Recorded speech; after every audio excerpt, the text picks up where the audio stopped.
Good morning guys, welcome to GK Genius Galaxy. दोस्तों, आपका बहुत बहुत स्वागत है आज की इस वीडियो में। मेरा नाम ब्रजेश सिंह है और आज की इस नई वीडियो में मैं आपको पढ़ाऊंगा जीव विज्ञान के महत्वपूर्ण प्रश्न।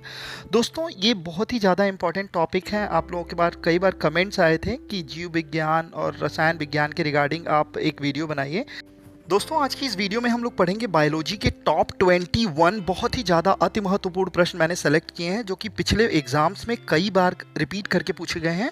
इसके बाद मैं आपको केमिस्ट्री यानी रसायन विज्ञान के भी क्वेश्चंस लेके आऊँगा। अगर आप किसी भी तरह की परीक्षा की तैयारी कर रहे हैं, जैसे कि मान लीजिए आप रेलवे की तैयारी कर रहे हैं या किसी भी अन्य तरह की परीक्षा की तैयारी, उन सभी परीक्षा के लिए ये बहुत ही ज़्यादा इंपॉर्टेंट टॉपिक होने वाला है। दोस्तों, अगर अभी तक आपने मेरे चैनल को सब्सक्राइब नहीं किया है तो इस चैनल को सब्सक्राइब कर लीजिए, ताकि जितनी भी नई वीडियोस मैं अपलोड करूंगा उन सब की अपडेट्स आपको टाइम टाइम से मिलती रहेंगी। और वीडियो में लास्ट तक बने रहिएगा, तभी आपको सारे क्वेश्चंस याद हो जाएंगे। तो चलिए शुरू करते हैं पहले प्रश्न के साथ। पहला प्रश्न है, निम्नलिखित में से कौन सा मनुष्य में श्वसन वर्णक है?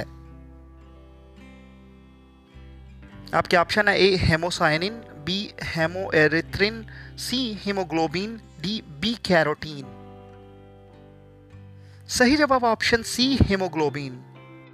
दोस्तों, अगर बात करें मनुष्य शरीर में श्वसन वर्णक जो होता है हीमोग्लोबिन होता है। दोस्तों, हीमोग्लोबिन में आयरन होता है। हीमोग्लोबिन बैंगनी रंग का होता है, जबकि ऑक्सी हीमोग्लोबिन जो होता है चमकदार लाल रंग का होता है। हीमोग्लोबिन के अणु फेफड़ों से ऑक्सीजन लेकर शरीर के विभिन्न ऊतकों तक पहुंचाते हैं। हीमोग्लोबिन ऊतकों में बनने वाली कार्बन डाइऑक्साइड को ले जाता है और इसे शरीर से बाहर निकालने के लिए फेफड़ों में वापस लाता है। पुरुषों में हीमोग्लोबिन का सामान्य स्तर जो होता है 13 से 17 प्रति डेसीलीटर और महिलाओं में 12 से 15.5 प्रति डेसीलीटर होता है। प्रश्न नंबर 2, निम्नलिखित में से कौन ऊतक का उदाहरण है? आपके ऑप्शन है ए मस्तिष्क, बी रक्त, सी यकृत, डी आमाशय। सही जवाब ऑप्शन बी रक्त। दोस्तों, अगर बात की जाए रक्त को संयोजी ऊतक माना जाता है, क्योंकि यह शरीर की सभी प्रणालियों को जोड़ता है। संयोजी यानी संयोजन करता है, यानी जोड़ता है। और ये ऑक्सीजन, पोषक तत्व, हार्मोन और अन्य सिग्नलिंग अणुओं को शरीर के विभिन्न अंगों तक पहुंचाता है। साथ ही ये अपशिष्ट पदार्थ यानी जो भी वेस्ट होता है हमारे शरीर में, उसको भी हटाता है। इसीलिए रक्त को हम लोग ऊतक या संयोजी ऊतक मानते हैं। रक्त का तरल माध्यम मैट्रिक्स की तरह काम करता है और जिनमें जीवित कोशिकाएं मौजूद रहती हैं। रक्त के तंतु घुलनशील प्रोटीन अणु होते हैं जो रक्त के थक्के के दौरान दिखाई देते हैं। प्रश्न नंबर 3, किसी जीवित देह के भीतर कोशिका या ऊतक की मृत्यु को कहते हैं? आपके ऑप्शन है ए न्यूट्रोफिलिया, बी नेफ्रोसिस, सी नेक्रोसिस, डी नियोप्लेसिया। सही जवाब ऑप्शन सी नेक्रोसिस। दोस्तों, नेक्रोसिस को हिंदी में ऊतक का मरना कहते हैं। यह शब्द एक चिकित्सा शब्द है जिसका मतलब है शरीर के ऊतकों की मृत्यु। नेक्रोसिस तब होता है जब ऊतकों में रक्त का प्रवाह बहुत कम हो जाता है। यह कई वजहों से हो सकता है, जैसे कि मान लीजिए चोट लग गई, आपकी नस कट गई या नस दब गई, विकिरण यानी जैसे रेडियो एक्टिवेशन होता है ना, कई बार परमाणु बम फटता है उसकी वजह से विकिरण हो गया, रसायन या कोई केमिकल के संपर्क में आ गए, बीमारी हो गई कोई जिससे उसमें खून का प्रवाह बंद हो गया, संक्रमण हो गया या ऊतकों में रक्त की प्रवाह की कमी। प्रश्न नंबर 4, दांतों के इनेमल के धब्बेदार होने का क्या कारण है? आपके ऑप्शन है ए पानी में क्लोरीन का उच्च स्तर, ऑप्शन बी पानी में नाइट्रेट का उच्च स्तर, ऑप्शन सी पानी में फ्लोराइड का उच्च स्तर, ऑप्शन डी पानी में कैल्शियम का उच्च स्तर।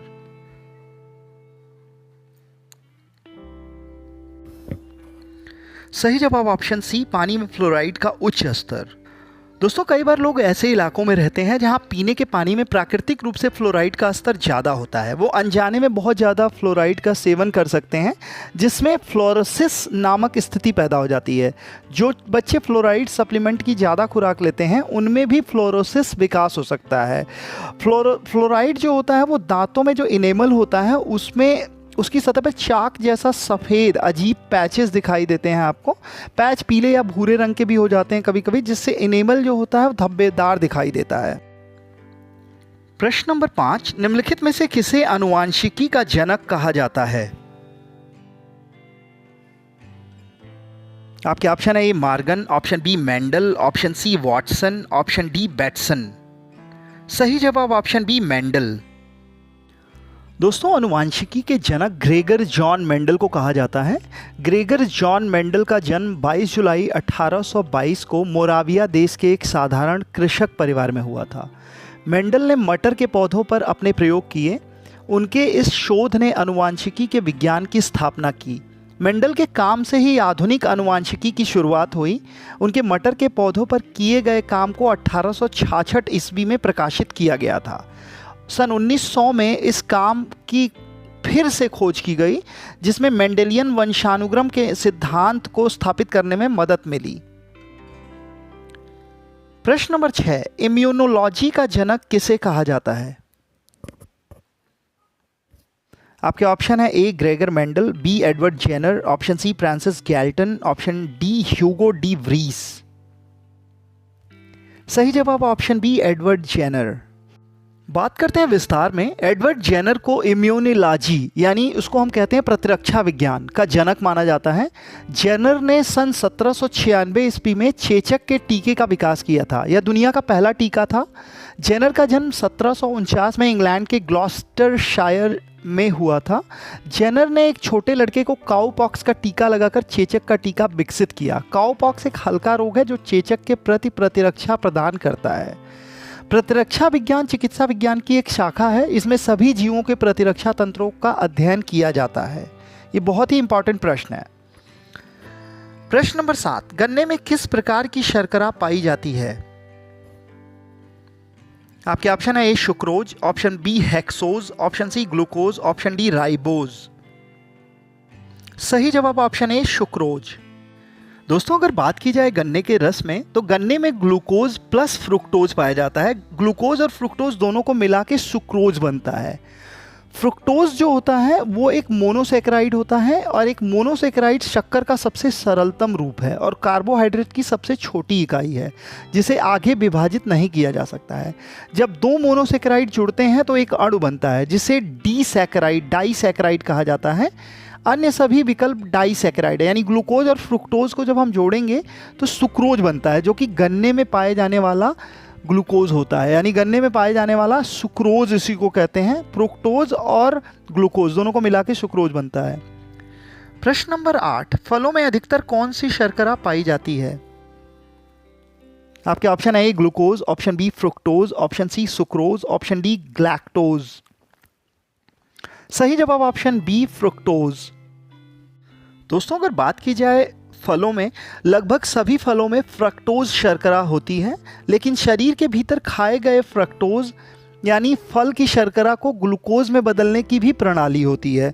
तो इसलिए ये जो शर्करा होती है फलों में, कई बार डायबिटीज़ रोगियों को भी मना होती है, क्योंकि ये जो फ्रक्टोज हम लोग फलों में खाते हैं ना, ज़्यादा मीठा फल खा लेते हैं, तो उससे भी हमारे ग्लूकोज का लेवल बढ़ सकता है। प्रश्न नंबर 9, सिरोसिस एक ऐसी बीमारी है जो निम्नलिखित में से किस अंग को प्रभावित करती है?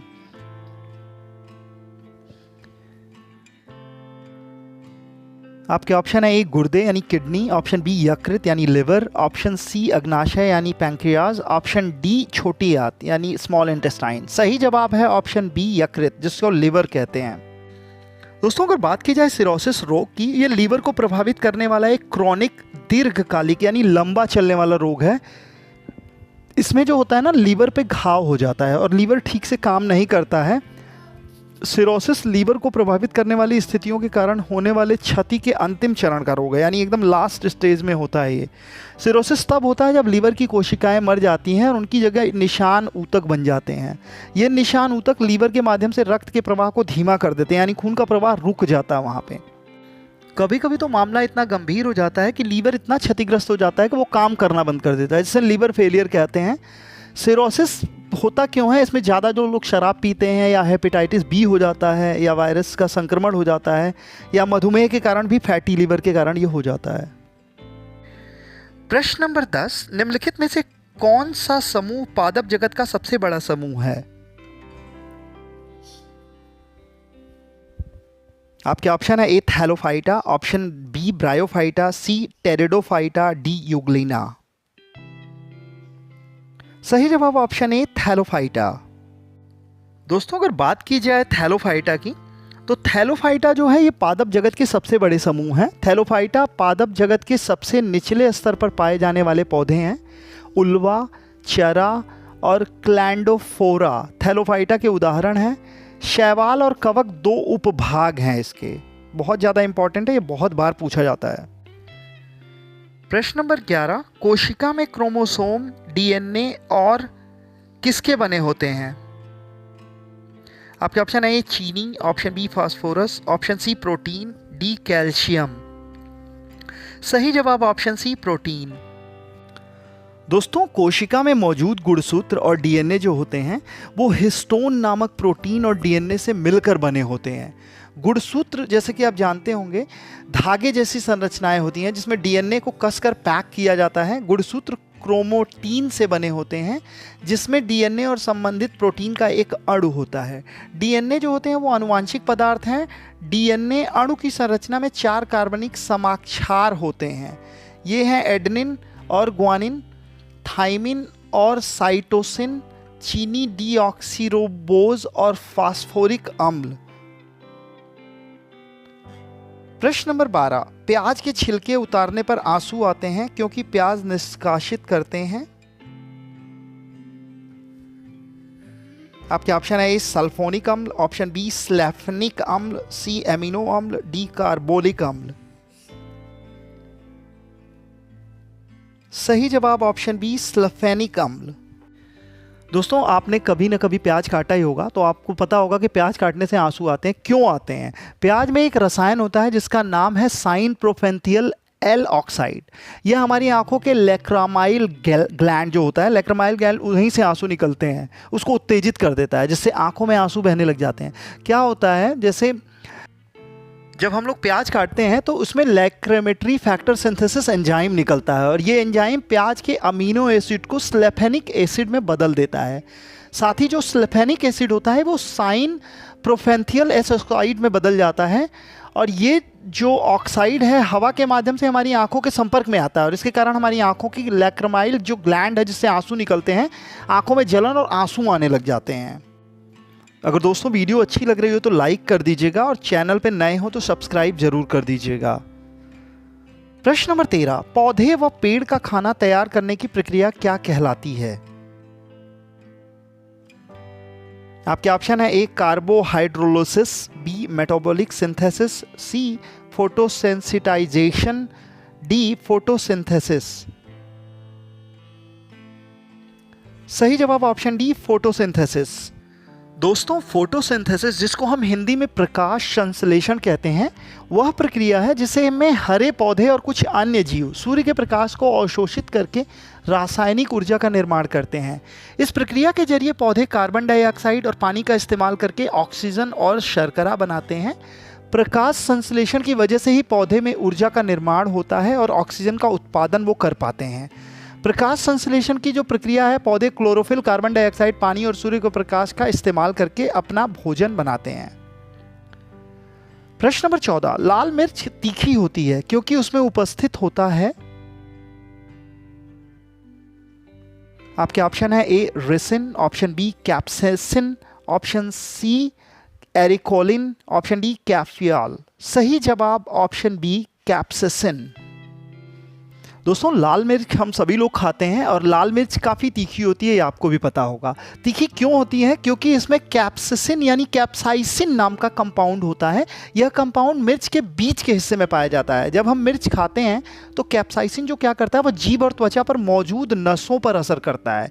इसमें खून में जो सब्सटेंस पी नाम का केमिकल रिलीज होता है जो दिमाग को जलन और गर्मी का संकेत देता है।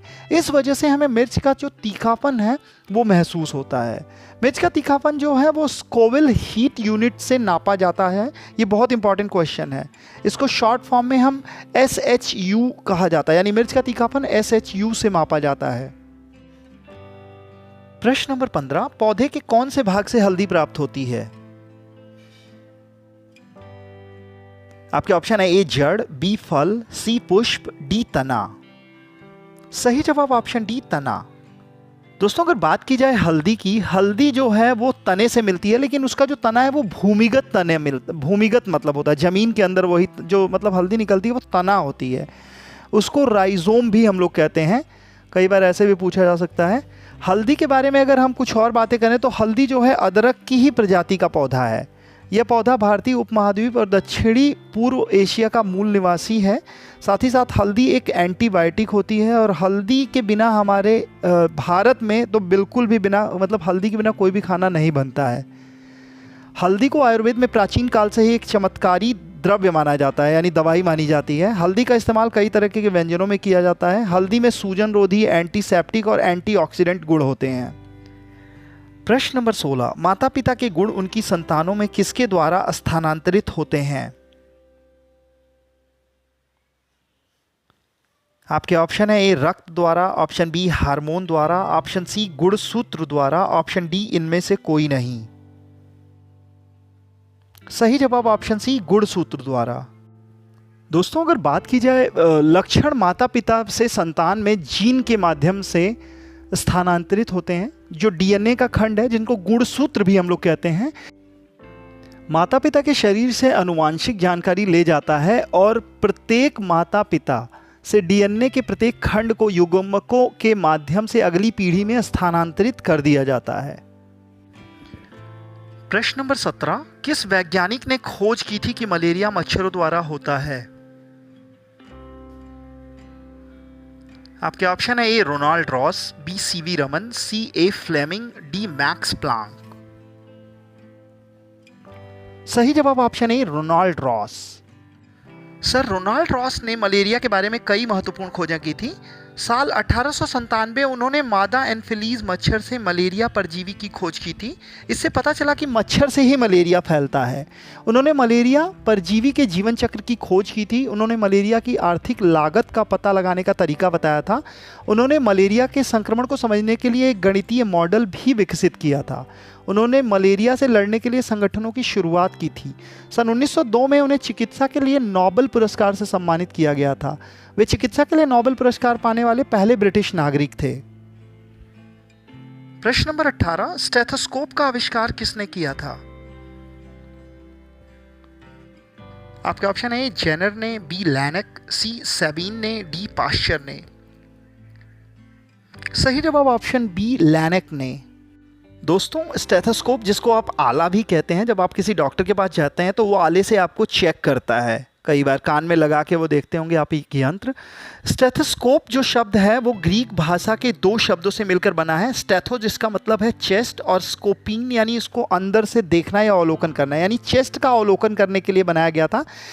स्टेथोस्कोप की खोज फ्रेंच चिकित्सक रेने लायनक ने सन 1816 ईस्वी में की थी। रेने लायनक एक चिकित्सक और संगीतकार भी थे। बांसुरी बजाने का शौक होने की वजह से उन्होंने स्टेथोस्कोप को बांसुरी की तरह ही डिजाइन किया था। प्रश्न नंबर 19, लैक्रामाइल ग्रंथियां स्रावित करती हैं। आपके ऑप्शन है सेबम, बी म्यूकस, सी आंसू, डी पसीना। सही जवाब ऑप्शन सी आंसू। लैक्राइमल ग्रंथ जो है वो आंसू द्रव का श्राव करती है। यह आंसू द्रव पानी, इलेक्ट्रोलाइट्स और कई तरह के श्रावित पदार्थों से मिलकर बना होता है। आंसू जो द्रव है आंखों को कई तरीके से फायदा पहुंचाता है। यह आंखों को नमी देता है, आंखों की सतह को चिकना बनाता है, आंखों की सतह को रोगाणुओं से बचाता है और आंखों की सतह की सुरक्षा भी प्रदान करता है।